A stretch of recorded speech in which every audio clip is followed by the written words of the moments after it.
Salut, bonjour. Je lance l'enregistrement pour quelqu'un qui ne sera pas là ce soir. Bonsoir tout le monde. On attend encore juste 2 minutes. 1 minute. Pour les 5 minutes, voilà. Et après, les 4 autres personnes nous arrivent. Arrive tout de suite.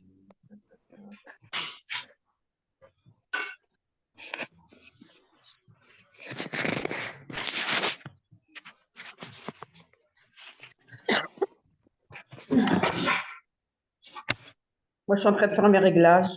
On te voit bien, on t'entend bien, ça va. Tu nous entends bien? Oui. Oui, vous pouvez noter, c'est sûr. Après, je vous enverrai les slides si vous voulez après, il n'y a pas de souci. Ouais, je vais commencer. Alors, partager l'écran. Et là, oui. Partager. Partager. Voilà. Là, c'est bon. Ah, je vais commencer et petit à petit, les autres vont arriver. Bonjour tout le monde. Bienvenue à cette masterclass sur les sauts quantiques de conscience. N'est-ce pas? Il y a peut-être Vanessa et Fazia.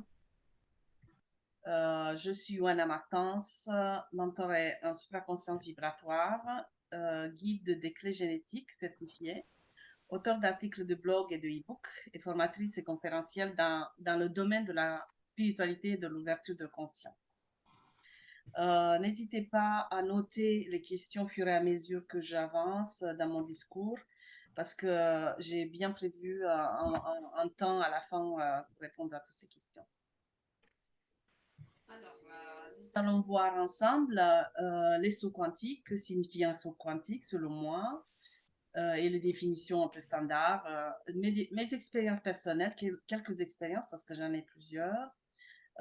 Physique classique versus physique quantique, des exemples de sauts quantiques dans la nature, les types de sauts quantiques, pourquoi faire un saut quantique, pourquoi faisons-nous un saut quantique, quelle partie de nous fait un saut quantique, être à l'intérieur, où sautons-nous, l'échelle de conscience, quelques confusions qu'on raconte en général sur les sauts quantiques, prédisposition, pour faire un saut quantique, parce qu'on va voir qu'il y a certaines personnes qui sont prédisposées plus que d'autres.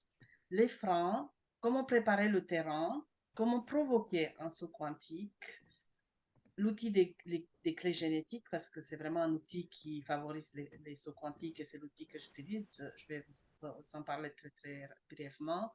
Reconnaître un saut quantique, être après un saut quantique, les connaissances utiles, nécessaires, et je vais finir avec 2-3 notions du temps linéaire et des lignes temporaires et les étapes pour réaliser un saut quantique.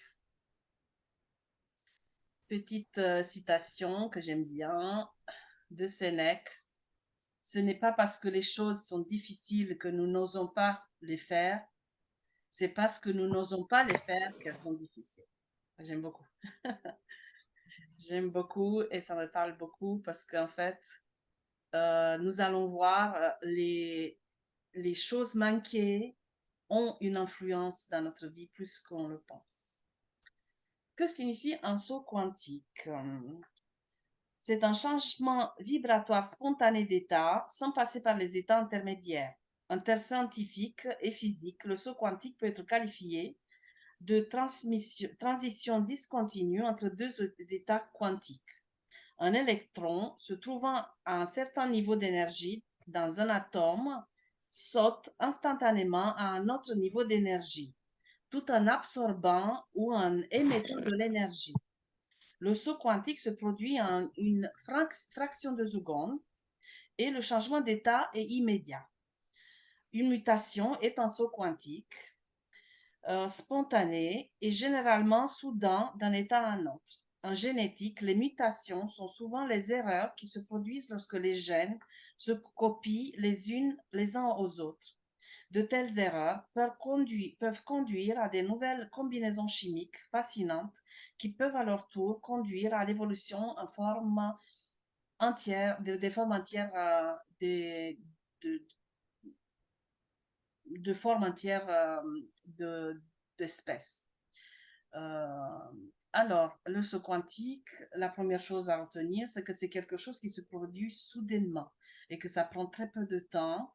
Et soit il absorbe de l'énergie pour sauter, soit il saute et il dégage de l'énergie. On verra ça juste après.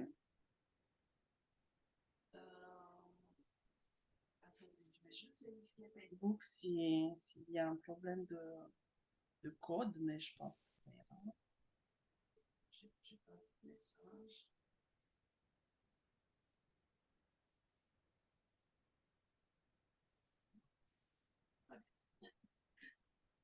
Alors, concerne, j'ai vécu plusieurs expériences de saut quantique. Je savais pas ce que c'était et je l'ai pas su avant peut-être il y a 2 ans où j'ai compris que c'était des sauts quantiques. Euh, J'en ai vécu plusieurs et ce qui est un peu plus rare, c'est que le premier, je l'ai vécu très tôt. Ça s'est passé à l'âge de 14 ans. Sachant que pour celles qui ne me connaissent pas, je suis née en Roumanie. J'ai quitté la Roumanie il y a 22 ans pour arriver ici en France pour faire une thèse de doctorat et faire ma vie et tout. Et tout. Alors, avant, j'étais en Roumanie, tranquillement, fortement dyslexique, fortement en retard. C'était, voilà, j'étais aussi petite en taille, voilà, ça, et en retard même par rapport à mon évolution physiologique, parce que j'avais presque pas de règles, j'avais pas encore des règles, enfin j'étais une gamine, bien gamine. Et je me souviens que j'arrivais vraiment pas à suivre. J'arrivais pas à suivre à l'école, mais qu'à l'intérieur de moi, il y avait vraiment, je ressentais comme si on m'empêchait de comprendre. C'est comme si que moi j'arrivais, mais que quelque chose en moi, dans mon cerveau, connectait pas. Mais je me souviens vraiment de cet état où je me dis, mais pourquoi j'arrive pas? Parce que moi je peux, mais pourquoi j'arrive pas à le faire? Et j'ai vécu pendant 3 semaines et c'est marrant parce que ce lapsus de temps, enfin cet intervalle de temps de 3 semaines, ben, je l'ai reproduit à presque à tous les sauts quantiques que j'ai vécu dans ma vie. Je sais pas pourquoi. Pour moi, ça dure, enfin, toute la préparation, le saut, l'avant, l'après, ça dure à peu près 3 semaines. Et j'ai vécu une période de migraine puissante et vertige. J'ai dû mal être alitée pendant 3 semaines. Dès que je levais la tête, j'avais des vertiges et personne n'a compris ce que j'avais. On m'a pas vraiment fait des examens, mais je sais qu'après, j'étais quelqu'un d'autre. Voilà, je me suis réveillée, je n'ai pas compris ce qui m'arrivait. Mais je sais qu'à peu après, j'ai vu que je commençais à comprendre, comme si on m'a enlevé des choses du cerveau et j'avais accès à des informations qui étaient vraiment rangées dans les tiroirs et tout était clair, tout était comme si le brouillard s'était dissipé et que j'avais vraiment accès rapidement et je suis devenue quelqu'un d'autre, plus intelligent. Plus intelligent, plus concret, plus déjà, voilà, j'ai commencé, j'ai grandi, peu après, j'ai pris 10 centimètres, enfin, ça s'est vraiment débloqué. Et je me souviens que les mathématiques, et parce que ça peut être un des déclencheurs, ont pris la place dans ma vie scolaire. J'étais en troisième au bord du redoublement et tout et tout. Et tout c'est voilà, c'est débloqué. J'ai commencé vraiment à progresser. et j'ai fini la terminale, la troisième de ma classe. J'ai fait des études supérieures. La dyslexie, c'était presque effacé. J'ai commencé à apprendre des langues étrangères parce que c'était même pas la peine d'envisager ça. Et il m'est resté juste l'orientation dans l'espace, temps, qui reste encore maintenant. Ça reste. Mais sinon, on dirait que j'ai jamais été dyslexique. C'est bizarre, voilà, ça s'est passé comme ça. Et j'ai essayé d'avoir des réponses par rapport à une compréhension un peu subtile, à poser des questions au guide et tout. Et on m'a dit que on a dû recalibrer un petit peu les circuits neuronaux dans mon cerveau parce qu'ils étaient un petit peu pas ceux qu'on avait prévus dans ma programmation. Et pour que j'ai ma programmation, bah, il fallait que j'ai ce saut compte. D'autres exemples, bah, ça s'est passé quand je regarde un petit peu dans tous ces exemples, soit ça partait vraiment de l'intérieur de moi où j'étais pas bien, il fallait que ça change et que à l'intérieur de moi ça bouillonnait, c'était la tornade et que l'extérieur était fade ou il n'était pas à ma convenance et il fallait que ça change, soit c'était à peu près correct à l'intérieur de moi, mais l'extérieur, bah, ça bougeait énormément. C'était comme mon arrivée en France ou l'arrivée de mes jumeaux, et où il fallait que je m'adapte et que j'évolue pour gérer, pour gérer un autre pays, pour gérer trois enfants en bas âge. Voilà, c'est quelque chose à moi, il fallait que ça débloque. Et à 35 ans aussi, j'ai vécu pareil pendant 3 semaines. Je me suis mise dans un état, enfin, sans le contrôler, où tout était très amplifié à l'intérieur de moi, comme si, je ne sais pas comment vous l'expliquer, mais on a des moments comme ça dans notre vie où on est très, très concentré pendant les examens ou voilà, on a vraiment des moments comme ça dans notre vie. Et pour moi, ces 3 semaines, c'était puissance 20. C'était tellement fort cette concentration et ça lâchait pas. C'était 24 sur 24 pendant 3 semaines et j'étais vraiment dans un état où je ressentais la respiration, je ressentais l'énergie, tout était connecté, je ressentais les énergies, les émotions arriver, les pensées. Euh, il y a quelqu'un qui arrive pas à entrer. Euh, Et, euh, et ça, c'est vraiment, je n'ai pas accès. Attends, hop.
Vraiment des états de conscience amplifiés, ou je ne sais pas comment on peut les nommer. De toute façon, des choses qu'on vit jamais naturellement. Je veux dire, j'ai fait des études supérieures, j'étais très très stressée à étudier, à me concentrer, à avoir des examens très très difficiles, et jamais eu cet état naturellement. Ça n'existe pas, je crois. Et voilà, du coup, c'était quelque chose qui s'ouvrait vraiment en moi comme une perception décuplée ou un peu de superwoman quelque part, parce que je ressentais plusieurs choses à la fois. Par exemple, pour la culpabilité, je ressentais les douleurs et en même temps, tout de suite, il y avait la pensée qui un petit peu comme si je déroulais le processus à l'envers et je voyais qu'en fait, la douleur a été provoquée par une émotion qui a été provoquée par une pensée, qui a été provoquée par autre chose. Et en fait, je voyais vraiment le processus se dérouler, mais très... j'avais l'impression qu'il était lent, quand en fait, c'est un processus qui est presque instantané, qui est tellement rapide. Mais je regardais le processus et il était lent. Et quand je regardais le monde à l'extérieur de moi, mais tout était au ralenti. Très space, hein. Parce qu'en fait, justement, tout était au ralenti autour de moi et du coup, je voyais tout ça qui, normalement, un peu comme dans les films de Flash, voilà, on voit que lui, il est super rapide et que tout le reste autour de lui est au ralenti. Et, en fait, je me suis vraiment rendu compte que l'émotion de la culpabilité était là tout le temps. Et pendant une semaine, j'ai vu beaucoup de douleurs dans le corps. Et la deuxième semaine, il y avait beaucoup d'émotions. La troisième semaine, j'ai remarqué les pensées qui étaient vraiment là, mais sans me dire, tiens, cette semaine, je vais faire ça. Non, en fait, c'était comme ça, comme si cet état m'envahissait. C'était incontrôlable, mais il n'y avait rien à faire. Il fallait faire ça. Et tout en déroulant quand même ma vie, parce que j'avais mes enfants. Je ne sais pas ce que je faisais à ce moment-là, si je travaillais. Bonne question. Ah non, je travaillais pas. C'est intéressant parce que j'ai eu des sauts quantiques quand je travaillais pas. Je pense que parfois, il faut qu'on s'arrête, justement. Et c'est dans des moments comme ça où on se permet, ou je sais pas, il y a des changements qu'on peut vivre des sauts quantiques. C'est vrai, je travaillais pas, j'étais au chômage. Et, enfin, j'étais au chômage, j'étais en arrêt de travail après mon burn-out. Et après, voilà, après, je suis revenue à la normale. 3 semaines après, voilà, c'est parti. Je continue ma vie tranquillement. Et quelques mois après, je me pose et je me dis, mais tiens, je me sens pas comme d'habitude. En fait, je me suis pas rendu compte que j'avais changé. Je m'étais pas rendu compte. Et que des événements qui se sont reproduits dans ma vie revenaient et où je ressentais plus la culpabilité, mais plus du tout. Et jusque-là, elle était mais niveau max max. Je pense pas qu'on peut ressentir pire. Euh, bonsoir Ayette, c'est bon, t'es arrivé. Je pense pas qu'on peut ressentir la culpabilité plus que ça. Je pense que j'étais vraiment au maximum. Il pleuvait, j'étais coupable. Mon gamin tombait, j'étais coupable. Tout. Enfin, voilà, j'étais coupable pour tout et pour des choses qui ne m'appartenaient pas. Comme j'étais vraiment coupable pour les choses qui m'appartenaient, mais c'était la fin du monde. Voilà. Si j'avais une pelle, j'aurais creusé mon trou sur le champ. Et voilà, et je me rends compte que là, je ressentais plus du tout la culpabilité et plus jamais cette émotion dans ma vie. Je la sens comme une responsabilité ou comme un truc qui est normal parfois, mais plus du tout de la même énergie. Euh,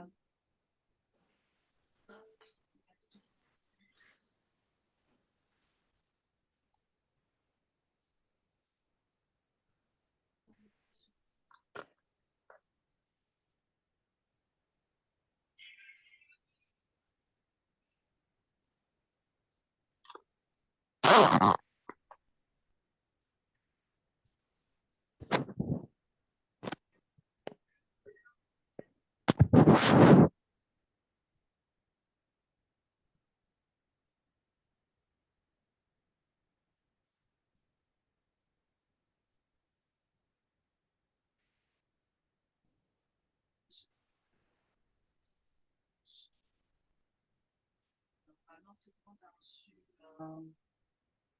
le lien par mail. Je reprends. Désolée.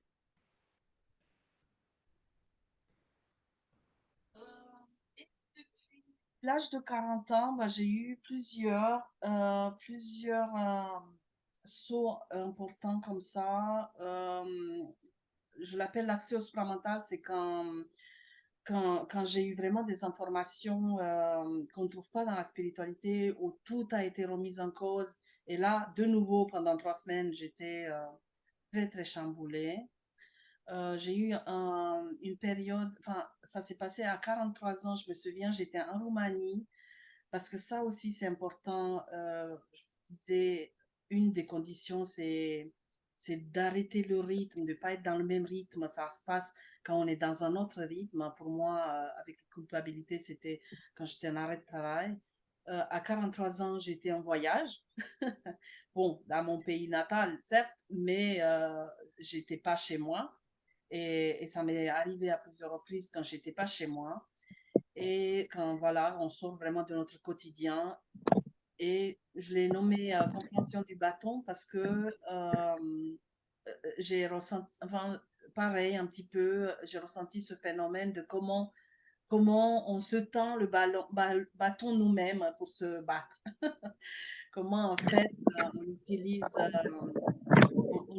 les autres pour se faire du mal. C'est tout un processus. Et pareil, ça s'est passé dans un état particulier.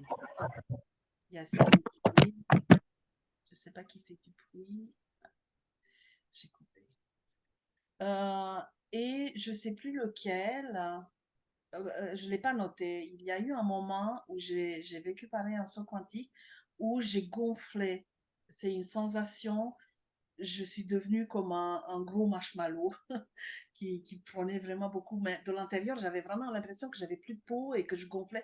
Ça ressemble un peu. Il y a un dessin animé où il y a un gros machin blanc là.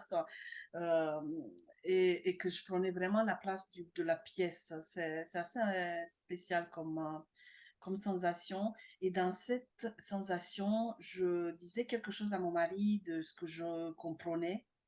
J'avais accès à des compréhensions et je disais, mais des choses tout simples, et c'est dommage que je me souviens plus ce que c'était. Mais enfin, voilà, des choses de psychologie, des spiritualités, je sais plus quoi.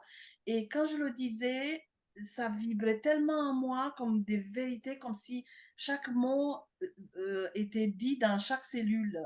C'est très, voilà, c'était une expérience unique que j'ai eue. Je l'ai pas reproduite. Pas, voilà. Et après toutes ces expériences, j'ai beaucoup changé. Voilà, j'ai vraiment changé de personnalité et tout et tout. Mais ça, on reviendra. Ah, et à 47 ans, ben, c'est plutôt 48. Oui, 48 cette année. Quand pendant, j'ai eu avec mon papa malade, il a failli mourir et tout ça, je pense que ça a joué. Ça a joué parce que j'ai dû avoir peur de le perdre. J'ai vécu plusieurs nuits où je me suis projetée. J'ai fait des voyages astro, des projections de conscience involontaires, où mon papa m'a vue. Parce que je sais que ça arrive et je sais que je le fais, mais pas toujours. Je peux jamais vraiment vérifier si c'est vrai, si c'est pas une hallucination, si c'est pas un fantasme, on peut pas savoir. Mais là, pour le coup, mon papa m'a vue. J'étais assise à côté de lui dans sa chambre. Il m'a vraiment vue. Et il m'a vue parce qu'il a frôlé la mort. Et quand on frôle la mort, bah, il y a des capteurs qui s'ouvrent euh, vers l'astral. Parce que voilà. Et c'est comme ça qu'il m'a vue. Parce qu'il aurait pu très bien pas me voir. Mais voilà, c'était très, très particulier. Et il y a une autre personne qui m'a vue la nuit d'après, quelqu'un dans un autre groupe qui a lancé à tout le monde adieu. Enfin, elle était vraiment pas bien. Et je me suis vraiment connectée là, à elle toute la nuit. Et elle m'a vue. Elle m'a vue à côté d'elle, pareil. Et après ça, j'ai senti que ma vibration change. Voilà, juste des petits exemples pour appuyer un peu ce que je vais vous raconter plus loin. Alors, physique classique, physique quantique, ou physique classique versus physique quantique, il y a deux types de physique. Il y a deux types d'évolution. Il y a l'évolution pas à pas et l'évolution en continu, où il y a une petite courbe, voilà. Et l'évolution par saut. On évolue et après on saute vraiment complètement, on dépasse plusieurs étapes. Newton, il disait la nature ne produit pas de bon. Et tous les physiciens d'époque, même Einstein, ils disaient ben non, en fait, ça n'existe pas parce qu'en fait, ça allait mettre en cause toute leur théorie. Euh, alors, la physique quantique, juste 2-3 minutes pour vous placer un peu dans le contexte. On l'appelle aussi la physique de l'âme. C'est la physique qui étudie l'infiniment petit à l'échelle de l'atome et qui met en parallèle la dualité onde-corpuscule. Alors, la physique quantique parle beaucoup de manifestations. On en entend souvent dans la spiritualité, la loi d'attraction, manifestation. En fait, c'est du quantique et de l'observation. On dit que ils ont fait beaucoup d'expériences et ça s'est parti un peu avec ça, où je ne sais plus trop exactement, il me semble qu'il y avait euh, des électrons qui avaient un processus, je ne sais pas, une trajectoire. Et dès qu'on mettait une caméra, ben, il changeait de fonctionnement. Et ça, c'est vraiment la base de la physique quantique. Dès qu'il y a observation, il y a le phénomène change. Et c'est ce qui s'est passé en fait avec moi quand j'étais vraiment dans cet état de saut quantique. Ben, en fait, j'étais vraiment dans un état d'observation. J'observais en fait profondément ce qui se passait autour de moi. Euh, un autre phénomène par rapport à la physique quantique, c'est que les particules semblent être à plusieurs endroits à la fois en même temps.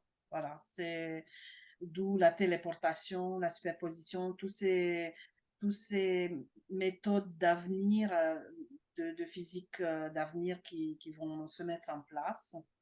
Et il y a 2-3 mots un peu qu'on utilise dans la physique quantique que j'ai noté ici, que je vais vous lire. Alors, il y a le mot intrication. Des systèmes peuvent être intriqués de sorte qu'une interaction en un endroit du système a une répercussion immédiate à d'autres endroits. Et ça, c'est vraiment le phénomène des saints singes. Je ne sais pas si vous l'avez entendu, c'est une histoire qu'on raconte. Qu'on raconte depuis longtemps, où il y a eu un groupe de singes, je ne sais plus où dans la planète, qui ont découvert vraiment la méthode de nettoyer les patates. Ils déterraient des patates dans la terre et ils nettoyaient les patates et pour les manger ou je ne sais plus trop. Et en même temps, ou peu après, d'autres groupes de singes, mais à l'autre bout de la planète, ont découvert la même chose. Et c'est un peu ça.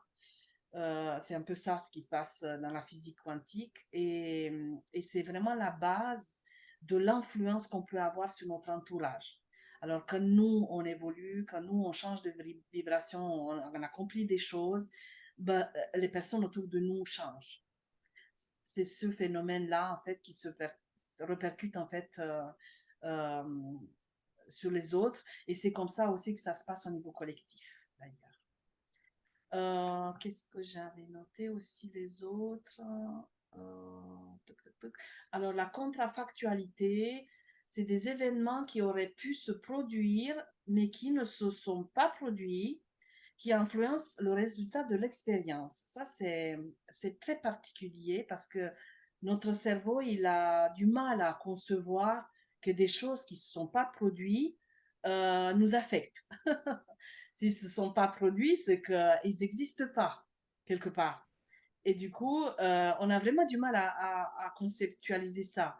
Mais sachez qu'il y a vraiment des clairvoyants comme Steiner, Rudolf Steiner, qui en parle, et qui voit justement tous ces phénomènes dans le subtil, parce qu'ils ne se produisent pas dans le plan physique, mais ils existent dans le subtil comme n'importe quel phénomène qui se produit dans le physique. Ils se produisent d'abord dans le subtil, sauf qu'il y a certains qui ne se produisent pas du tout dans le physique, ils restent que dans le subtil. Et les clairvoyants, ils arrivent à voir, les clairvoyants de haut niveau comme lui, ils arrivent à voir ces phénomènes-là. Et il dit que c'est parfois, si on pouvait comprendre, si on pouvait vraiment avoir cette capacité de savoir les accidents ou toutes les fois où on aurait pu mourir. Il donne cet exemple. Toutes les fois où on aurait pu mourir et qu'on n'est pas mort parce que, voilà, à la dernière minute, on a répondu à un coup de fil et l'accident est passé 2 secondes après. Enfin, des choses comme ça. Et que ça nous change énormément. Mais c'est vrai qu'on n'a pas trop de moyens d'aller trop là-dedans. Voilà, avec la petite théorie, je passe à des choses plus sympas.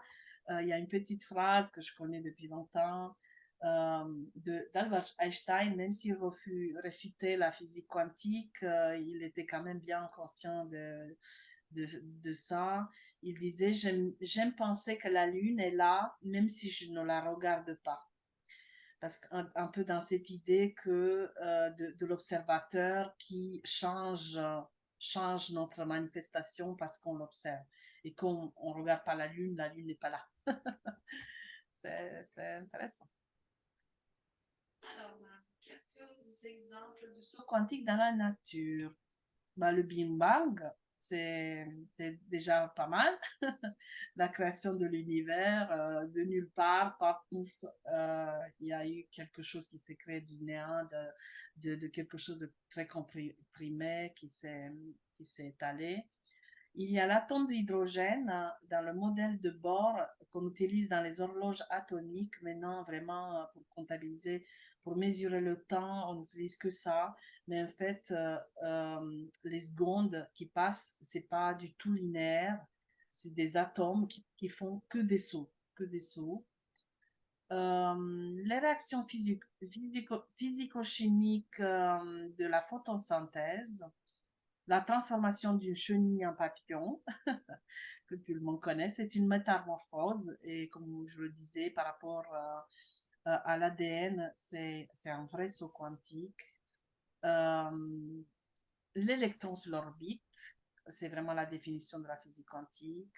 Et on a déduit un quantum qui représente la mesure quantique pour vraiment voir un petit peu la taille d'un saut et tout. Alors, les types de sauts. Individuel et personnel. On disait, on est quoi, 2022, je pense que c'était il y a 30 ans, quand on a vraiment commencé à comptabiliser un petit peu les sauts sur la planète. Il y avait 5% de la population mondiale qui faisait un saut dans la vie.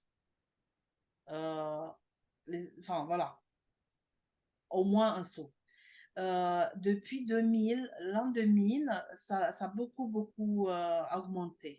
Et maintenant, en 2022, et qu'on est vraiment au bord d'un grand changement, les sauts sont devenus assez au courant, finalement.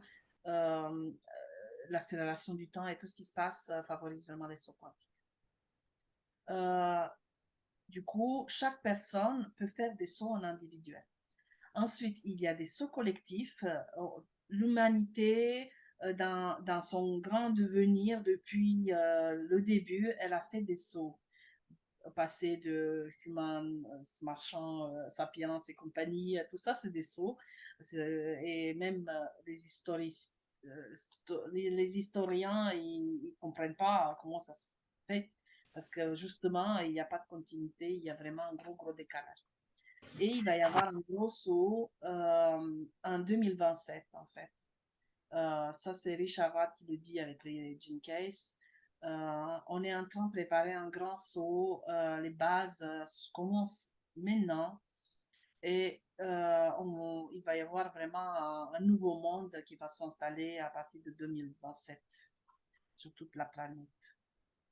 Et je vous ai trouvé un petit paragraphe de la clé génétique 47 qui parle de saut quantique. Je vais vous le lire. Alors, qui s'appelle la transmutation. Le processus de transmutation a en fait été très bien décrit par les alchimistes. Transmuter, c'est faire un saut quantique dans une toute nouvelle dimension. Si vous suivez le script caché dans votre ADN, alors vous ferez l'expérience de ces changements dimensionnels dans votre vie intérieure et extérieure. La seule condition préalable pour que le processus continue d'avancer est un abandon continuel à vos peurs. Au moment où une peur a été embrassée, une autre se révèle et votre vie vous pousse à affronter la nouvelle peur.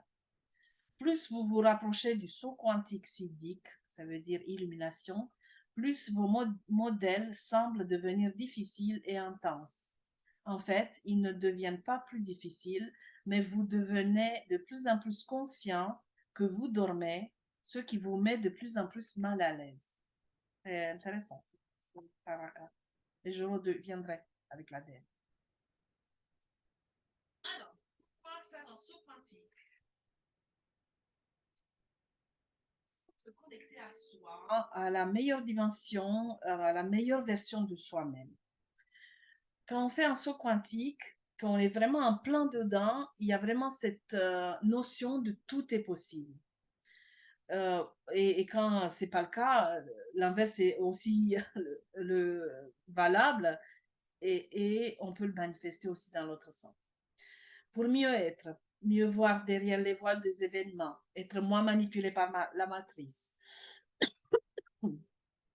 Suivre le script caché dans notre ADN, parce que nous arrivons tous avec une programmation de vie, un contrat d'âme et une programmation de vie. Et cette programmation, elle est vraiment engrammée dans notre ADN et elle a plusieurs niveaux, un petit peu comme un jeu vidéo. C'est vraiment ça, quoi. Voilà, le niveau 1 où tu refais toujours les mêmes circuits. Et quand tu passes au niveau supérieur, il y a des choses un peu plus intéressantes qui s'ouvrent. Ne plus être dans les ombres, se connecter aux dons et aux siddhi, comme on dit en clé génétique. Avoir accès aux plans subtils, aux réalités parallèles. Pourquoi faisons-nous un saut quantique? C'est la partie la plus intéressante pour moi à comprendre. Nous faisons un saut quantique parce qu'il y a quelque chose en nous qui ne veut pas tomber. Moi, je l'ai mis vraiment comme ça, qui ne veut pas déprimer, qui ne veut pas mourir quelque part, qui ne veut pas stagner. Parce que mourir, de toute façon, on passe par une mort quand on fait un saut quantique. Il y a une partie de nous qui meurt, un peu comme la chenille. Le papillon se développe de la chenille, mais la chenille meurt. Nous voulons récupérer inconsciemment des parties de nous-mêmes figées dans le passé. En fait, comment ça se passe? Quand nous sommes dans le passé, nous vivons des expériences diverses.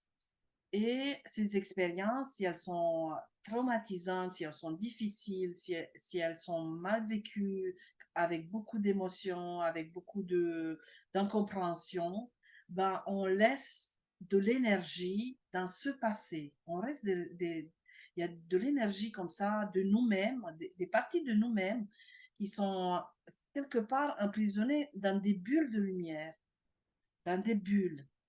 Et nous, on continue d'avancer, mais c'est comme si on a laissé des parties de nous-mêmes dans notre passé. Quand nous sommes dans notre présent et que nous nous renseignons à la spiritualité, souvent, on a envie de comprendre notre passé. On va se connecter à notre passé pour comprendre certaines périodes de notre passé, forcément. Et quand on va se connecter à ces périodes précises, si on est prêt à vraiment comprendre ce qui s'est passé, ces énergies qu'on a laissées dans notre passé vont revenir à nous, on va les récupérer à nous, elles vont revenir dans notre corps, dans notre aura, dans nos corps subtils, et c'est là qu'on va pouvoir faire un saut. Parce qu'il y a vraiment des révélations de notre passé qui nous aident à sauter. J'ai écrit ici menace quantique, c'est un terme que j'ai trouvé sur Internet que je trouve excellent parce que euh, on ne sauterait pas si on n'est pas menacé. Il y a quelque chose en nous qui est un peu plus, qui est vraiment à bout. Et souvent, les personnes qui ont vécu des burn-out, par exemple, se retrouvent vraiment transformées après. Parce qu'elles ont tellement été poussées à bout dans la dépression, dans le côté coincé de la situation, qu'elles ont récupéré toutes les forces, toutes les ressources et elles ont sauté. Et c'est une des choses qu'on comprend un peu de travers, de dire que c'est l'événement lui-même qui nous a aidés à évoluer, ce qui est faux. C'est pas le burn-out qui nous aide, c'est pas le divorce, c'est pas le changement de pays, c'est pas je sais pas quoi. Euh, c'est c'est c'est la compréhension de ce c'est vraiment ces énergies qu'on a récupérées. On était tellement mal, on a puisé en nous, on est descendu en nous profondément à vraiment à regarder ces peurs en face et on a récupéré ces capacités qui étaient vraiment enfouies en nous et c'est avec ces capacités qu'on fait le saut et c'est ces capacités qui nous aident à évoluer, pas l'événement lui-même. L'événement lui-même, ça peut être n'importe lequel. C'est la façon de travailler avec l'événement qui fait la différence, qui est souvent inconsciente, mais bon. Quelle partie de nous fait le saut quantique? Pour moi, c'est l'âme et l'esprit, vraiment les niveaux spirituels de notre être qui font ces sauts quantiques. Quelque part, le personnage terrestre que nous sommes, la Wana terrestre, elle est voilà, limitée, elle a sa programmation, euh, elle peut très bien continuer sa vie comme ça, même si elle n'est pas bien. Mais l'âme et l'esprit, la programmation vraiment de l'âme, le chemin, la trajectoire de l'âme, de connexion à quelque chose d'autre, de plus spirituel, lui toque à la porte, lui dit non, non, non, tu peux pas rester là, tu dois te connecter à nous, tu dois aller chercher en toi toutes ces ressources. Il y a la meilleure version de nous-mêmes aussi qui fait un saut quantique, quelque part, qui nous appelle à faire un saut quantique. Nous sommes multidimensionnels. Il y a plusieurs nous sur plusieurs lignes temporaires. Et sur ces lignes temporaires, je vais vous expliquer à la fin, ben, il y a la Wana, par exemple, qui est vraiment la meilleure Wana de toutes. Et c'est cette Wana qui a envie que les autres Wana font des sauts quantiques pour la rejoindre. Et ça veut dire aussi nos versions du futur. C'est un petit peu, ça rejoint un peu ça. Il y a aussi notre ADN qui veut faire un saut quantique parce que tout est dans notre ADN. D'ailleurs, on ne peut pas faire des sauts quantiques si ce n'est pas prévu dans notre ADN. Euh, on a ce potentiel de faire un saut quantique engrammé dans notre ADN. On l'a tous, plus ou moins, et après, la façon de faire ce saut est très particulier, très individuel à chacun, mais on a tous ce potentiel dans notre ADN et c'est comme un programme qu'on a tous dans notre ADN qui peut être vraiment actionné. Je parle, le temps passe, j'avance un peu plus vite. Alors, une petite citation. Ils ne savaient pas que c'était impossible, alors ils l'ont fait. c'est, c'est un petit clin d'œil. Pour les sauts quantiques, en fait, euh, quand on est dans la vibration du saut quantique, on lâche en fait les limites et on y va. Alors, comment ça se passe à l'intérieur d'un saut quantique? Quand on est vraiment en train de muter, on va dire, de se métamorphoser un peu comme le papillon. Euh,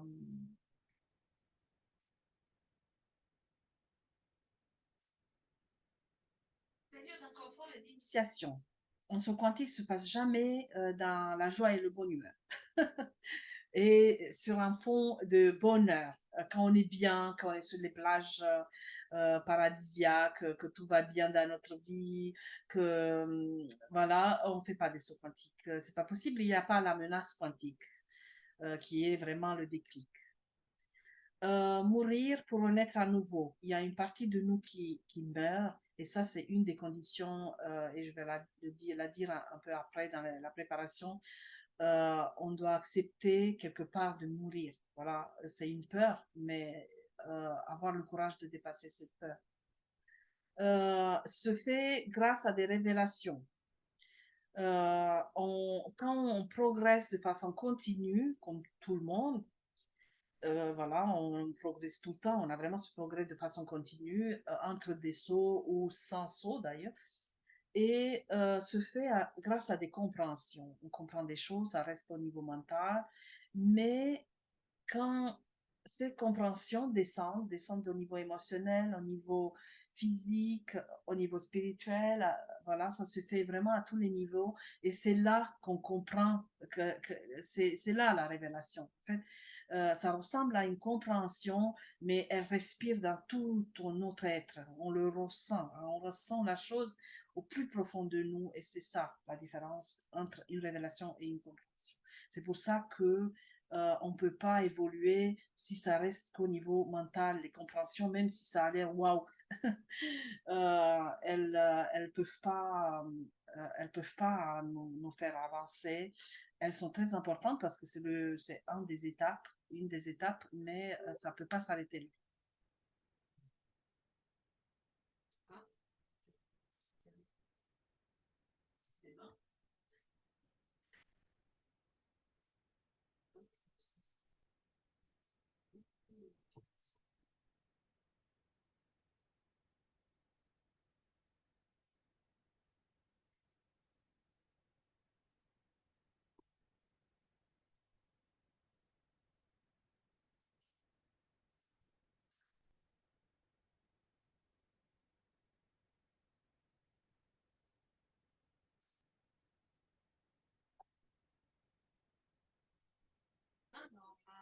Tac, tac, tac, confiance absolue dans la vie et ses capacités.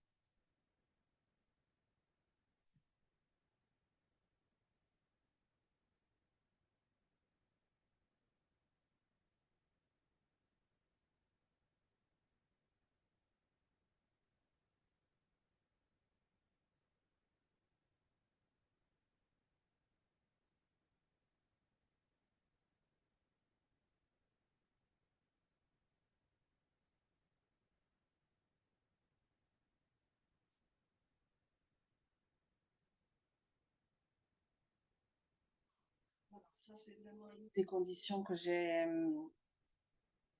remarqué à chaque fois. Il y a vraiment une connexion qui se fait, et là, il y a un lâcher prise. L'ego, il s'efface. Voilà. L'ego, il s'efface. Il n'a plus de contrôle. L'énergie des bulles, j'en ai parlé. L'énergie émanée durant le saut, je reviendrai sur cet aspect, c'est un peu plus compliqué. Euh, En fait, à chaque fois qu'on fait des sauts, on émane un peu comme un électron, on saute sur une autre orbite et il y a de l'énergie. Bah, cette énergie, cette lumière va quelque part, un peu comme si on créait un double éthérique, on créait un, comment ça s'appelle? Oui, un Merkaba, on voit un char de lumière autour de nous qui nous sert après dans les autres vies antérieures.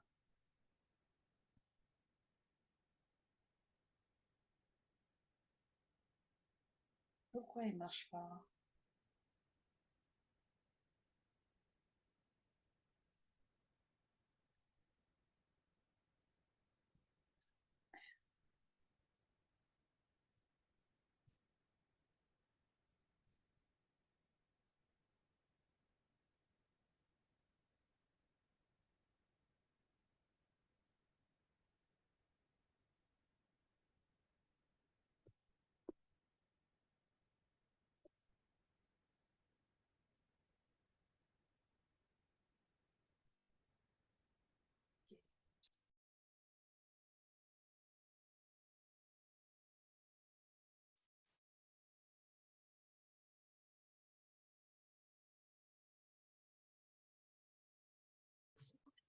ces capacités.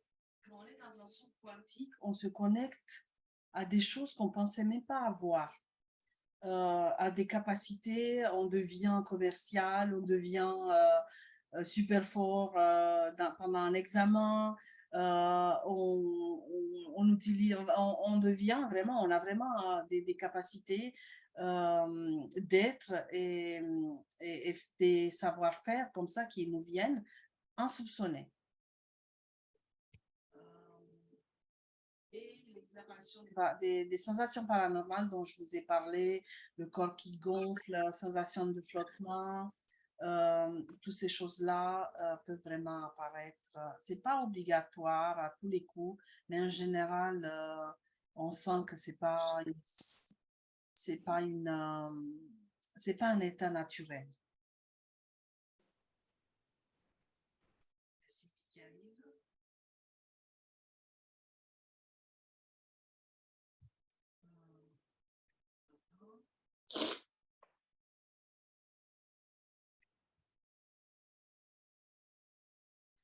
Alors,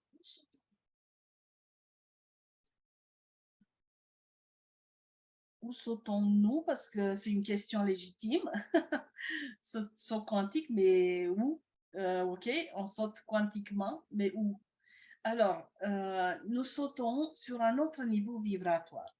Nous sommes sur un niveau vibratoire global parce que, bon, nos vibrations varient quand même un petit peu dans la journée.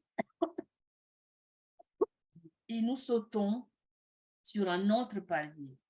Quand on fait une évolution continue, la vibration monte à chaque compréhension, à chaque chose qu'on fait, mais elle s'encadre sur un palier. Voilà, il y a un palier. Et quand on fait un saut, on saute, on saute sur un autre palier. La différence, c'est que voilà, quand on est sur un palier, on peut vraiment descendre jusqu'au minimum, remonter, voilà, on est vraiment sur le palier. Et quand on saute sur un autre palier, le minimum, c'est vraiment le début du palier. On ne peut plus revenir en arrière, on ne peut plus vivre les mêmes choses. On ne peut pas avoir les mêmes maladies, la même façon, enfin, tout change. Parce que ça va se cadrer au niveau vibratoire. On saute sur un autre niveau de conscience. On va voir tout à l'heure, il y a le tableau, il y a vraiment des niveaux qui sont justement reliés à des vibrations, des paliers de vibrations, où on a une autre conscience.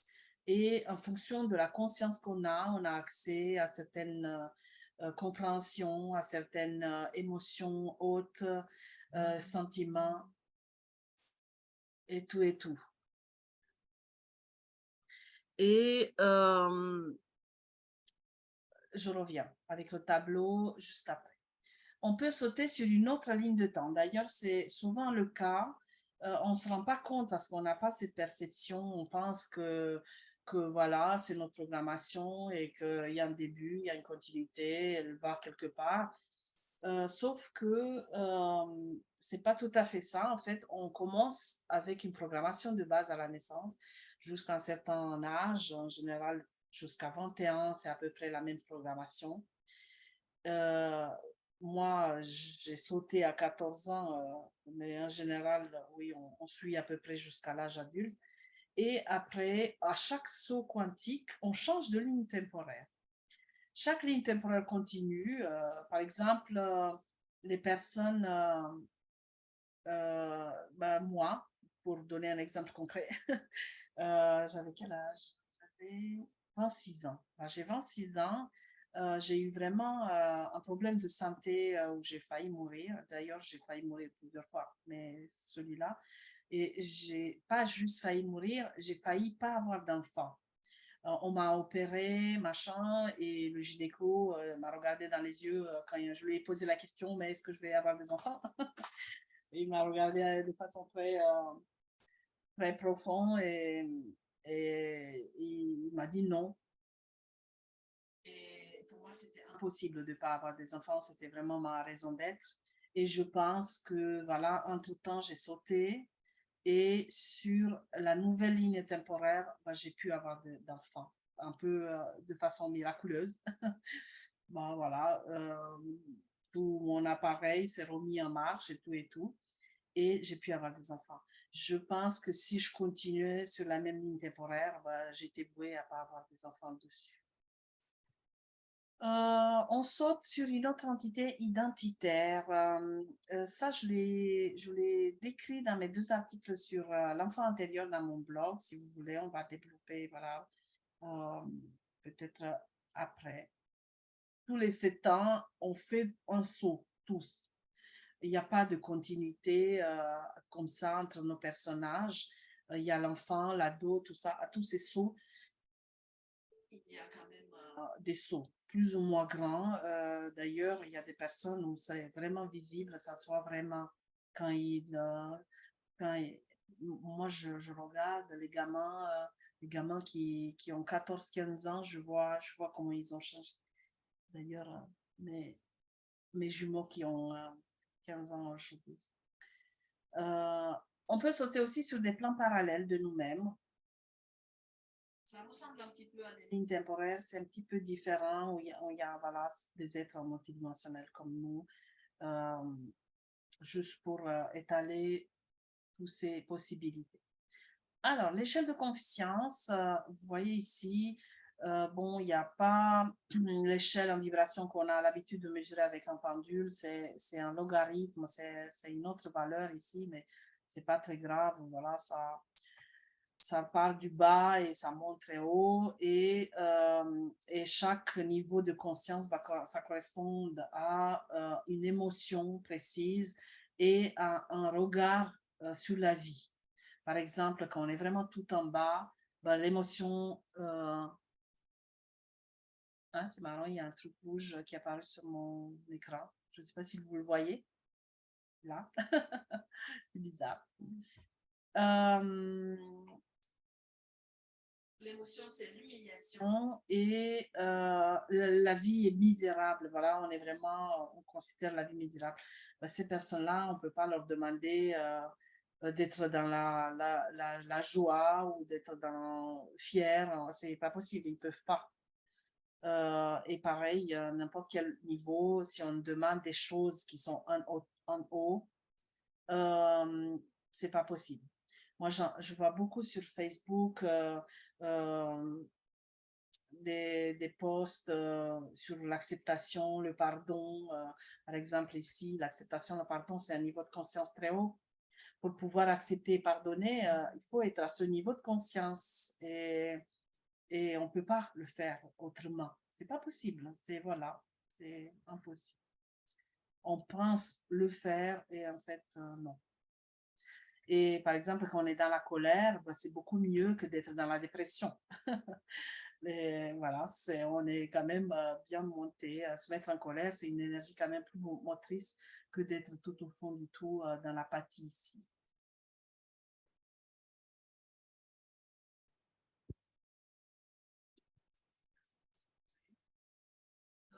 Alors, quelques confusions. Est-ce que je vais en parler? Il y a 2 3 lois qu'on utilise, c'est moins important, je passe. Alors, prédisposition. Prédisposition pour faire un saut. Bah, c'est celui qui met sa réalité en cause, qui a vraiment ce réflexe de se dire, mais est-ce que c'est vrai ce que j'entends à l'intérieur de moi? Est-ce que c'est vrai ce qu'on me raconte? Est-ce que c'est vrai ce que je vois à la télé? Est-ce que c'est vrai ce que je ressens? Est-ce que c'est vrai ce que je vois? Voilà, avoir vraiment ce réflexe. Être prêt à se connaître, ça c'est vraiment une condition, à se connaître et surtout à chercher la vérité, mais à accepter quelque chose qui est caché.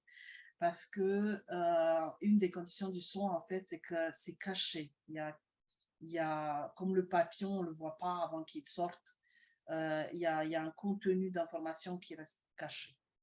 Être capable d'accepter, d'accueillir l'information. Et c'est vrai qu'on peut penser être capable, mais en fait, ce n'est pas toujours le cas. C'est vraiment une volonté et un courage de dépasser ses peurs et d'aller voir vraiment au plus profond de nous. Voilà. N'avoir plus le choix, c'est la menace quantique, c'est une des conditions. Et parfois, on peut jouer là-dessus, se mettre un petit peu en péril, mais bon, je ne vous conseille pas. Étape de l'éveil où on perçoit que quelque chose ne va pas. Je l'ai nommé comme ça parce qu'il y a plusieurs étapes dans l'éveil. J'en ai fait en live à un moment donné sur ma page. Et à un moment donné, dans cette progression d'éveil, bah, il y a vraiment un niveau de conscience, justement en parlant de conscience, où on sent profondément que quelque chose ne va pas. Quelque chose ne va pas avec le monde ou la matrice ou nous, ou voilà, il y a vraiment des incohérences, on comprend avoir un peu les bugs de la matrice ou avec notre programmation, ou enfin, il y a des choses qui tombent pas rond. Voilà. Voir des opportunités à la place de difficultés. Avoir vraiment un peu cet état d'esprit oui, de se dire, bah, je vais vraiment me faire violence, mais peut-être qu'après, je vais m'en sortir et que pas tout est dans la difficulté. Alors, les freins au saut quantique. Le manque d'énergie. J'ai commencé d'emblée parce que c'est vraiment le plus important. On ne peut pas sauter, on ne peut pas évoluer déjà, mais encore moins sauter si on manque d'énergie. Et je ne vous parle pas du sommeil, voilà, le niveau standard d'énergie. Il faut vraiment un niveau important d'énergie que j'ai fait une masterclass, elle est sur mon site, si vous voulez télécharger la vidéo, une vidéo d'1 heure et demie où je décris l'énergie dans tous les sens et où j'explique vraiment où on perd de l'énergie, des endroits où on pense même pas. Par exemple, quand on est avec d'autres personnes et qu'on se soucie des autres, qu'on empathise, quand, quand on est vraiment dans ces démarches, on perd beaucoup d'énergie, par exemple. Mais voilà, ça c'est vraiment une attention à avoir par rapport à l'énergie. D'autres freins, c'est le conditionnement, les limitations, les programmes, tout ce qu'on nous a formaté depuis toujours, voilà, vraiment commencer à les connaître, à les démonter, à les libérer, ça aide énormément au sous-quantique.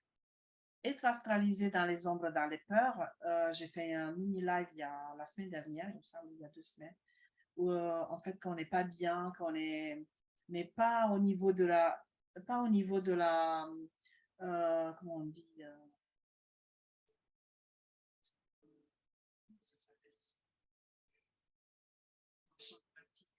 menace quantique, voilà. Pas être au point de sauter, parce que quand on est au point de sauter, on n'est pas bien. C'est juste un état global où voilà, on est complètement enveloppé dans nos peurs, où ça brasse, on est dans l'inertie, voilà, quand on est comme ça astralisé, ben, ça peut pas aider.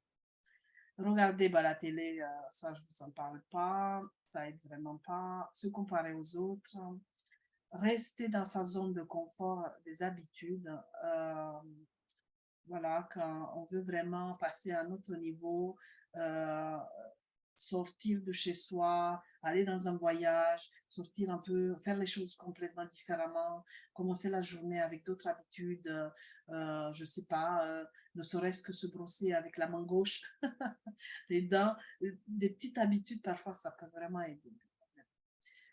Mauvaise confiance en soi, et je ne parle pas d'estime de soi, parce que l'estime de soi, c'est encore autre chose. Mais voilà, la confiance en soi, ça veut dire qu'on n'a pas assez fait d'expérience, on ne s'est pas assez vu agir dans notre vie pour alimenter cette confiance en soi. Et d'ailleurs, c'est une confiance en soi qui doit être alimentée de façon quand même continue.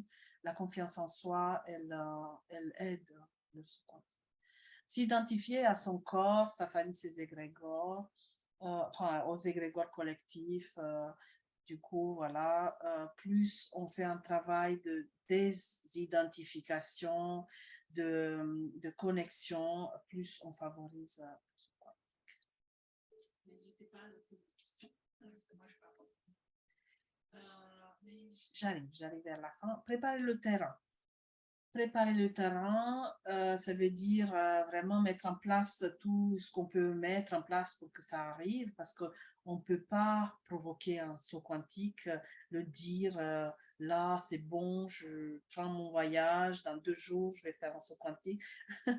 Ça marche pas. On ne sait pas, en fait, c'est vraiment la loi quantique se produit de façon instantanée et on n'a pas du tout le contrôle, on ne sait pas du tout quand ça peut se produire, mais on peut quand même favoriser le processus.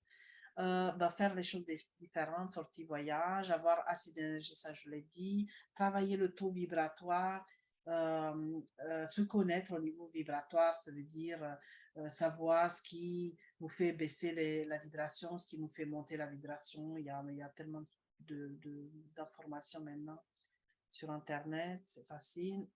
Veiller sur nos états psychologiques, émotionnels et mentaux, de voir un peu comment on fonctionne au niveau de tous ces schémas et comment nos filtres de perception s'appliquent. Voilà. Est-ce qu'on est vraiment fiable dans notre perception? De toute façon, la réponse est non, par définition, mais à quel point on n'est pas fiable? Guérir de son passé, de son enfant intérieur, ça fait vraiment, c'est un grand terrain de travail. Plonger à l'intérieur de soi et regarder ses démons intérieurs, c'est la base, parce que c'est vraiment là, en fait, qu'on va puiser au bon moment du saut et qu'on n'aura pas peur de descendre. Et si on ne l'a pas fait, qu'on n'a pas l'habitude, on ne pourra pas le faire. Matrice, tout est fait pour qu'on soit endormi. Dans le monde, enfin, dans le fonctionnement de la matrice où on est, oui, tout est fait pour qu'on soit endormi. Tout simplement, c'est la bonne phrase. Toutes les formations sont cachées, tout est fait pour qu'on ne s'éveille pas. Voilà. Alors, c'est pas évident, c'est un processus.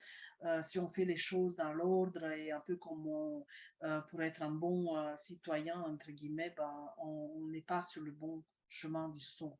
En général, les sauts quantiques se passent sur des sentiers un peu sauvages. Je ne sais pas comment le dire. Nourrir et libérer notre esprit, s'entraîner en rêve lucide, projection de conscience, si on veut aller un peu plus loin, jouer avec les lignes de temps, je reviens. Alors, comment provoquer un saut quantique préparer encore vraiment, parce que comme je disais, on ne peut pas vraiment le provoquer.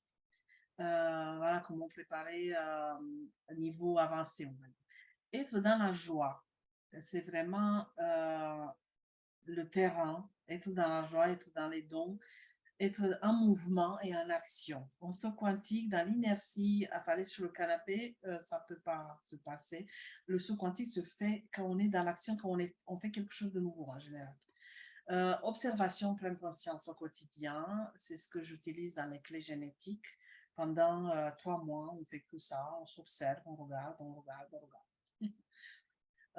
Méditation conscience, être dans le moment présent, développer ses capacités quantiques, c'est se poser des questions souvent.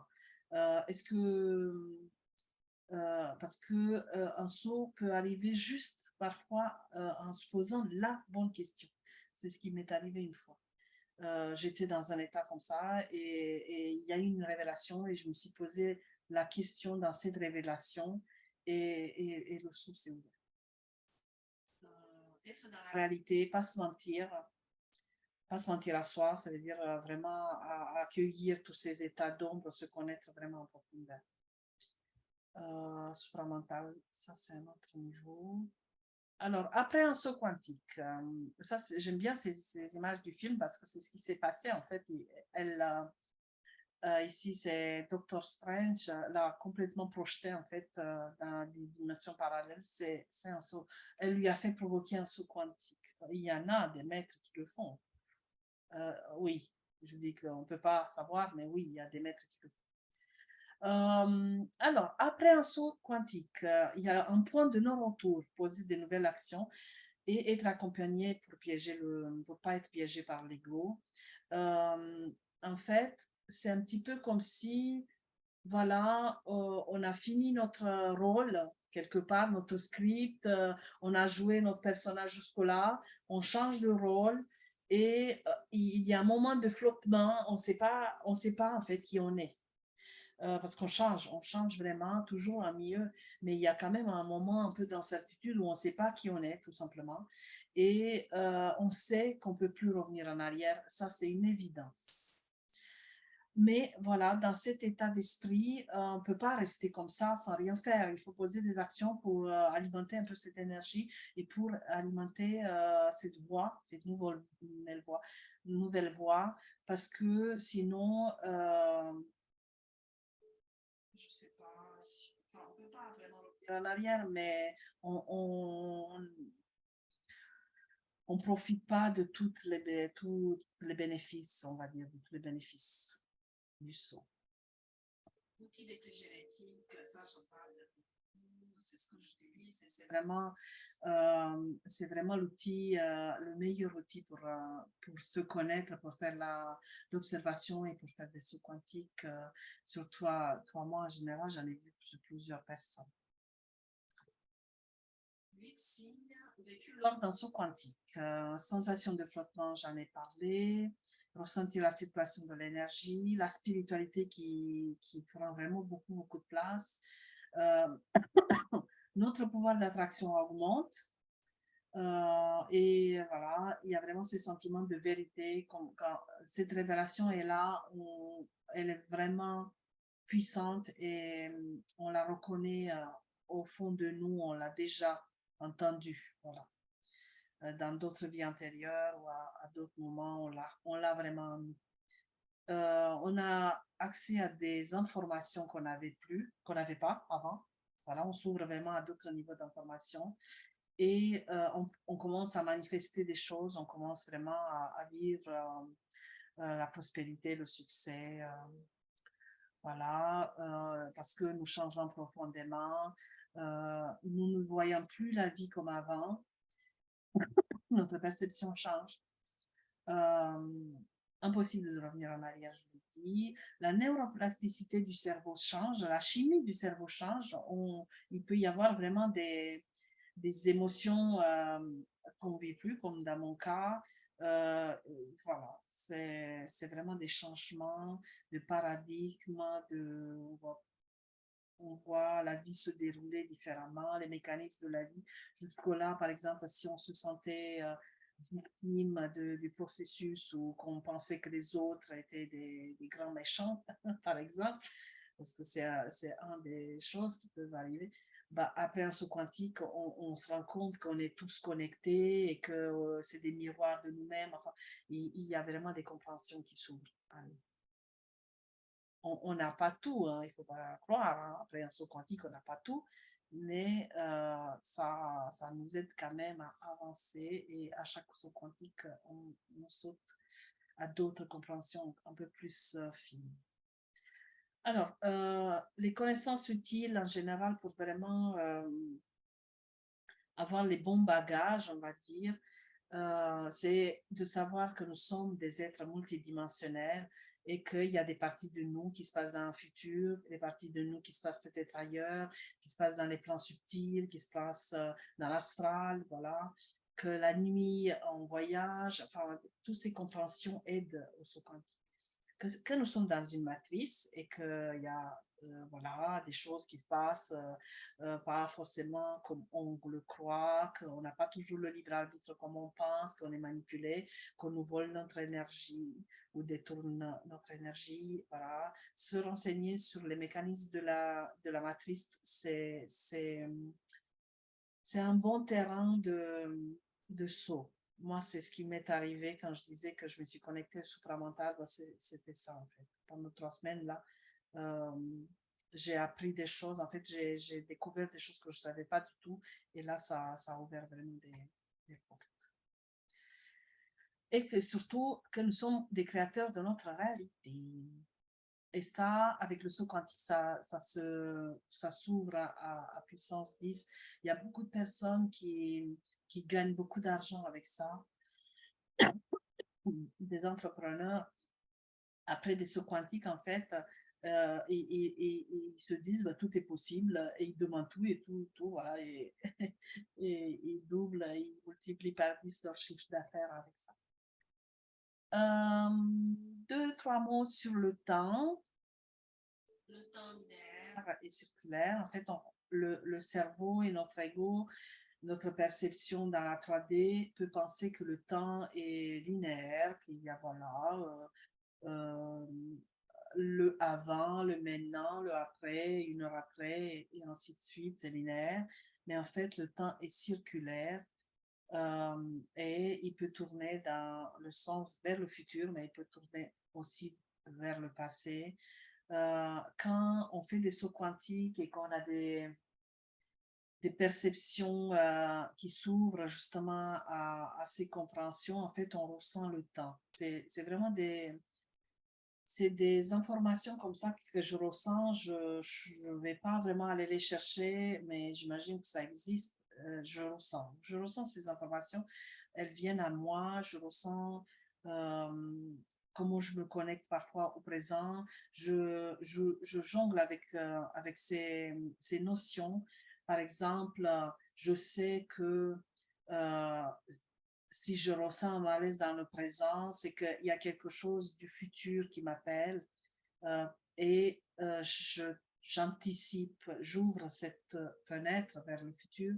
Je me dis, tiens, par exemple, à Noël, je vais voir ma famille, ça va me stresser. Qu'est-ce qui se passe? Je regarde dans le futur et je vois, je reçois des informations par rapport à ce qui va se passer. Mais juste le fait de me connecter à mon futur, le futur change. Et il ne sera plus celui qui me stresse à l'instant T. Et c'est ce qui est encore plus difficile à comprendre, c'est qu'en changeant notre futur, on change notre passé.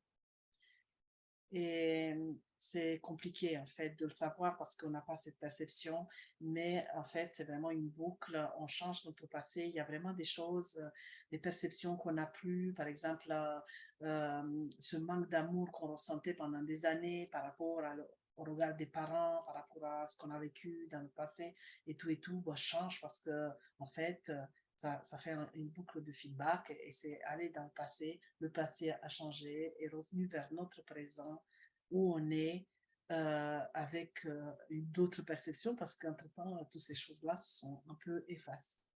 J'insiste pas trop sur ça, peut-être au niveau 2, au niveau 2 de cette masterclass. Alors, ligne temporaire, je parlais qu'il y a plusieurs chemins. En fait, on n'a pas qu'un seul chemin, on a des bifurcations, mais on a quand même un gros chemin de programmation le plus important. Et voilà, il peut y avoir des petites boucles, des petites divagations. Parfois, on change des lignes parallèles, on saute comme moi avec l'histoire des enfants. Mais en général, voilà, les choses sont quand même un peu prédéfinies. Mais tout peut changer. Tout peut changer. Et quand on saute sur des lignes temporaires, en faisant des sauts quantiques, bah, on n'est plus du tout dans le même état d'esprit. Enfin, par exemple, sur la ligne temporelle d'origine, bah, il y avait plein d'emmerdes, ça bloquait, j'avais pas d'argent, j'avais pas le bon partenaire, voilà, et tout était lourd, tous ces trucs-là. On change de ligne temporaire et les choses changent complètement autour de nous. Et tout change aussi à l'extérieur de nous. On est amené à changer de travail. Avec ça, le partenaire, il y a un autre partenaire qui arrive, ou voilà, je commence à gagner de l'argent. Enfin, tout peut changer vraiment complètement sur les lignes temporaires.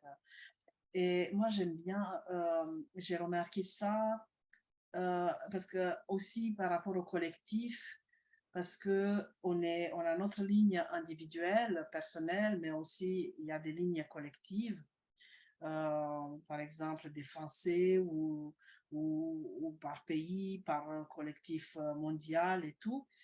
Et j'avais remarqué ça quand j'étais en Roumanie et que je vivais le communisme. Et à chaque fois, je me rappelle cette sensation que j'avais. Je me disais, mais les Roumains étaient vraiment dans le communisme. On vivait vraiment des choses difficiles au niveau collectif. Mais moi, j'étais bien. Moi, j'avais ma petite ligne temporaire qui était bien dans le collectif. Alors,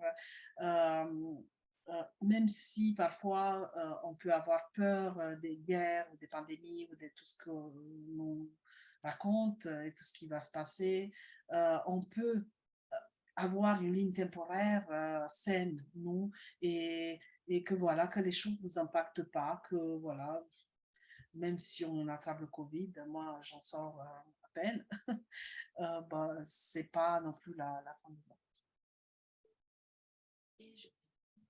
Et naturaliser un cosmos quantique, donc se libérer des croyances limitantes, devenir un observateur passif, porter son attention sur la manifestation, manifester, intention, abandonner l'attachement au résultat. On ne sait pas ce qui va se passer, on est dans le processus, mais je ne veux pas à tout prix faire un saut quantique ou je ne sais pas quoi. Jouer avec l'émotion de la menace quantique, c'est une étape, mais moi je ne la conseille pas trop. Se mettre mal pour sauter parce que c'est risqué, c'est un petit peu comme si on joue avec le feu. Embrasser ses ombres et activer ses dons via les gene keys, pourquoi pas, mais autres méthodes aussi. Et surtout, et pour vraiment finir, mais je pense que j'ai fini, oui, surtout, pas avoir peur. Voilà, pas avoir peur de sauter. Enfin, assumer la peur, parce que la peur sera là, mais y aller. Voilà, j'ai beaucoup parlé, mais ça va, ma voix, elle n'est pas tombée en ruine. J'espère que vous avez noté des questions, des choses qui vous ont un peu intrigué. Sylvie, Céline, Vanessa, vous pouvez allumer vos caméras si vous êtes là. Pour celles qui sont arrivées plus tard, j'ai enregistré, je vais vous envoyer la vidéo, il n'y a pas de souci. Je ne sais pas ce qui s'est passé. En fait, quand vous avez commenté la masterclass, vous avez reçu un document PDF et dans le document, il y avait le lien Zoom, mais peut-être que ce n'était pas bien expliqué. Je débute dans les masterclass, je vais m'améliorer. Alors, dites-moi, comment ça résonne tout ça pour vous? C'est pas trop technique ou trop scientifique ou... Oui, oui, Geneviève. Oui, c'était très intéressant ce que tu as dit et je viens de m'apercevoir que j'ai fait un saut quantique sans savoir que c'était ça. Donc, ça me met des mots et des concepts sur ce que j'ai vécu. Donc, ça me rassure un peu parce que quelquefois, je veux dire, c'est un peu effrayant quand même quand on le fait. Et j'avais plusieurs questions, mais je ne voudrais pas monopoliser la Non, parole. mais chacun a son temps, t'inquiète pas. Pour faire un saut quantique, je pense qu'il faut une raison et il faut que quelque chose le, le pousse à le faire. Je ne peux pas dire, tiens, aujourd'hui, ben, je vais faire un saut quantique, ce n'est pas possible. Donc, je pense qu'il faut qu'il y ait quelque chose, une menace ou... Enfin, c'est ça que je voudrais avoir une précision. Pour ce qui me concerne, moi, j'ai fait un saut quantique, peut-être plusieurs, je ne sais pas combien on peut en faire, après une maladie, la maladie que j'ai, qui est une maladie dégénérative. Et j'ai voulu comprendre pourquoi j'avais cette maladie. Et j'ai suivi tout le processus que tu as parlé sans le savoir. Et je pense que je suis quasiment, je ne peux pas dire que je suis guérie, mais je veux dire que, oui, c'est l'impression que j'ai, grâce à tout ce travail qui a été fait dans le saut quantique. Ça, c'était ma première question. Est-ce que, enfin, je te laisse peut-être répondre, est-ce qu'il faut obligatoirement quelque chose de négatif, une menace, ou est-ce que c'est quelque chose de physique qui nous est poussé par les guides, par exemple, pour le faire en disant il faut grandir, il faut grandir Alors, ça se passe à plusieurs niveaux. Tu as vu, il y avait à chaque fois plusieurs options. Mais c'est évident que là où on n'est pas bien. Là d'où on saute, on se prépare de sauter, à Ah oui. sauter. Dès qu'on n'est pas bien, il y a quelque chose qui coince, tu vois. pas forcément, ça peut être extérieur, mais souvent c'est le cas parce que l'intérieur, l'extérieur se mélangent bien en général. Euh, euh, mais voilà, ça se passe pas forcément, ça se passe jamais quand on est bien. Tu vois, Mhm. il faut Oui. de quelque chose, d'une mauvaise aux vibrations plus basses pour arriver à une vibration plus élevée. Et pour faire ça, c'est qu'il y a vraiment une volonté Mhm. et un espoir quelque part, tu vois, c'est de finir avec le problème qu'on vit. Mhm. C'est pas toujours conscient, tu vois, ça peut être juste un mal-être. Et c'est vrai que la maladie, tu vois, je ne l'ai pas listée, oui, c'est vraiment une cause de saut, oui. Et, Et aussi une résolution, aussi une amélioration, parce que moi, ma maladie est dégénérative, je vais de mieux en mieux et personne ne comprend ça. Je veux dire, je parais être un extraterrestre. ben, c'est ça, les guérisons spontanées, c'est des sauts quantiques. On saute à un autre niveau où la vibration n'accepte plus cette maladie. Oui, c'est ça. Et d'ailleurs, on voit l'évolution du taux vibratoire. Moi, je l'avais avant et maintenant, je vois qu'il a augmenté, qu'il a augmenté. J'en suis Oui, très, très loin d'où j'étais avant, quoi. oui, c'est sûr. Mais c'est pas par hasard que vous êtes là, là. Sans Avec doute. moi. Si ça, si les sauts quantiques vous attirent et que vous êtes venu assister à cette masterclass, c'est qu'il y a forcément des sauts quantiques dans votre vie. Merci. Bien, tu vois, alors moi, je suis très contente de cette question, justement, de Geneviève, c'est ça. Oui. Moi, j'en reviens aussi à la maladie. Et donc, bah, tu as répondu un petit peu déjà à la question. C'est voilà, c'est ça, c'est quand, alors, quand on a une maladie qui se déclare, finalement, je pense que si on fait un saut quantique, on peut littéralement s'en débarrasser du coup. On peut littéralement changer. Pour moi, oui, ça a été le cas. Voilà. Même si c'est pas fini, peut-être qu'il faut continuer, je ne sais rien, hein, mais Ouais. il faut en faire régulièrement. Enfin, est-ce qu'on peut faire des sauts quantiques régulièrement? Enfin, je veux dire, à un moment donné, on va arriver au ciel, quoi. On va être Dieu, je ne sais pas. Non, il y a toujours mieux. Ah oui, il y a toujours mieux? Ben, le stade ultime du saut quantique, c'est l'illumination. Mm. Voilà. Jusque-là, on a beaucoup de marge. Oui, finalement, chacun va évoluer à sa façon, donc aura peut-être plus ou moins de sauts quantiques dans sa vie. Tout dépendra de tout ce qu'on a vu aujourd'hui, de toute façon. Mais c'est vrai que ouais, la maladie, pour moi, c'était vraiment quelque chose qui m'interpellait aussi beaucoup. Et donc, j'ai compris plein de choses ce soir Mm. par rapport aux sauts quantiques. Bah, moi, je te confirme que j'en ai fait, et du coup, ça me rassure aussi parce que certains ont été, violents, très violents à tel point que j'ai cru, ouais, mourir, quand même. Et je pense qu'en fait, c'était simplement le saut quantique. Sauf qu'à ce moment-là, bah, tu es seul, toi et toi, tu as beau en parler, tu as beau expliquer et les gens te disent: «Mais qu'est-ce que tu as, Mm. Mais qu'est-ce qui va pas chez toi?» «Ouais, mais en fait, je sais pas moi-même». J'en ris maintenant, mais je pense que ça doit parler à beaucoup de filles qui sont là ce soir et c'est une horreur quand même, hein, le passage, enfin moi, Mm. en tout cas pour moi, les Oui. sauts quantiques maintenant, c'est très clair dans ma tête. Je me dis: «Ah oui, OK, OK, OK, c'est cool, maintenant je c'est validé». Ma question, la dernière, c'est, est-ce que un saut quantique se rapporte toujours au passé ou pas? Par rapport à l'énergie qui revient ou par Mmh. rapport à ta, je pense que tout est relié quand même un peu à notre passé parce que même si le malaise est dans le présent, c'est qu'il y a des casseroles en fait qu'on tire de notre passé D'accord. et qu'on a des fonctionnements qui nous ramènent souvent dans le passé, tu vois. Mmh. Il y a des personnes qui se projettent beaucoup dans l'avenir, tu vois, mais elles se projettent dans l'avenir parce qu'elles fuient le passé, tu vois.